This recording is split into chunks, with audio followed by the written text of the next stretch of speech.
السلام علیکم ورحمۃ اللہ وبرکاتہ۔ ناظرین، اس ویڈیو میں سلمان ادری صاحب کا پہلا بیان ریکارڈ کیا گیا ہے، تو ناظرین آپ سے گزارش ہے کہ اس ویڈیو کو مکمل دیکھیں اور لائک شیئر بھی کریں۔ برادران ملت اسلامی، السلام علیکم ورحمۃ اللہ وبرکاتہ۔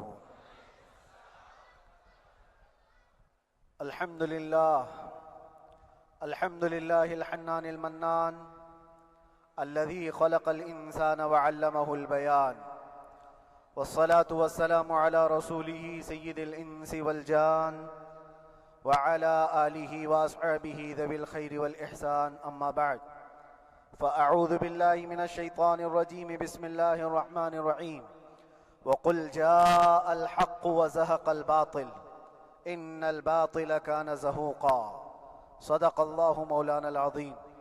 بارگاہ رسالت مآب صلی اللہ علیہ وسلم میں درود پاک کا ہدیہ پیش کریں۔ اللہم صلی علی سیدنا و مولانا محمد معدن الجود والکرم وآلہ واصحابہ الکرام وابنہ الکریم وبارک وسلم صلاة دائمة سرمدا ابدا۔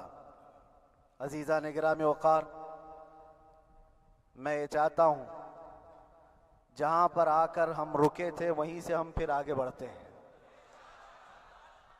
ہم رکے تھے کہاں آ کر؟ کچھ دیر کی خاموشی ہے، اس کے بعد ہم آگے بڑھتے ہیں، اس لیے کہ مجھے کوئی شعر اب یاد کرانے کی ضرورت نہیں اور نہ ہی کسی کے سامنے کچھ بولنے کی ضرورت ہے۔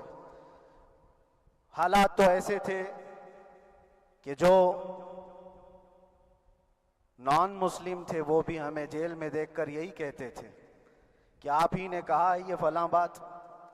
ہم نے کہا اللہ تبارک و تعالیٰ نے تم کو بھی یاد کرا دیا۔ میرے عزیزو، ستیزہ کار رہا ہے ازل سے تا امروز، شرار ابو لہبی سے چراغ مصطفی بھی۔ یہ آج کل کے معاملات نہیں، ابتدا سے حق اور باطل کے معرکے ہوتے رہے، لیکن ایک بات میں آپ سب کو بتانا چاہتا ہوں، مظفر کو مقید نہ سمجھ اے سیاد۔ سیدنا مظفر حسین کچھوچھوی رحمت اللہ تعالیٰ علیہ جیل گئے تھے، قید میں تھے، تب انہوں نے یہ شعر کہا تھا کہ مظفر کو مقید نہ سمجھ اے سیاد، میری یہ اسیری بھی سنت آبائی ہے، میرے آبا و اجداد کی سنت ہے جس پر میں عمل کر کے آ رہا ہوں، میرے بزرگوں کی یہ سنت تھی۔ بہرحال جن کو جس راستے سے مجھے گزارنا تھا، لوگوں کے دلوں میں یہ ٹھنڈک تھی شاید کہ زبان بند کر کے چند دنوں کے لیے قید کر دیا جائے، مگر میرا عقیدہ یہ تھا کہ اللہ تبارک و تعالی جب تک چاہے کہ کوئی اس کے لیے پابندی نہیں لگا سکتا۔ وَإِن يَمْسَسْكَ اللَّهُ بِضُرٍّ فَلَا كَاشِفَ لَهُ إِلَّا هُوَ، رب تعالیٰ فرماتا ہے اگر اللہ تعالیٰ تمہیں کوئی مصیبت دے تو اس کے علاوہ کوئی ٹال نہیں سکتا۔ وَإِن يَمْسَسْكَ اللَّهُ بِخَيْرٍ فَلَا رَادَّ لِفَضْلِهِ، اور اللہ کسی کو بھلائی دے دے تو پھر اس کو روک بھی کوئی نہیں سکتا۔ مولا تبارک و تعالیٰ اگر کسی کو کوئی مقام عطا کر دے تو ہزاروں کیڑوں کے پھڑپھڑانے سے وہ مقام ختم بھی نہیں ہو سکتا۔